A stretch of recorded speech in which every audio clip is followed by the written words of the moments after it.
நாங்கள் 3ஆம் வகுப்பு ஆ பிரிவில் படிக்கின்றோம். திருக்குறள் அதிகாரம் 67 வினை திருப்பம் குறள் 667 உருவு கண்டு எண்ணாமை வேண்டும் உருவு பெருந்தேக்கு அச்சாணி அன்னாருடைத்து விளக்கு. நமஸ்தே, என் பெயர் சி ஹரிஷா.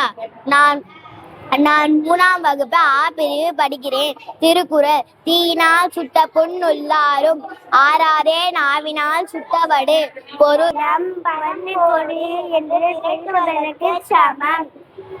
எனவே அந்த ராஜாவை போல யாரும் வரி வாங்க வேண்டாம். இப்படிக்கு ஒரு கதை. ஒரு கிராமத்துல ஒரு கொக்கு இருந்துச்சான். அந்த கொக்குக்கு ரொம்ப பசியா இருந்துச்சான்.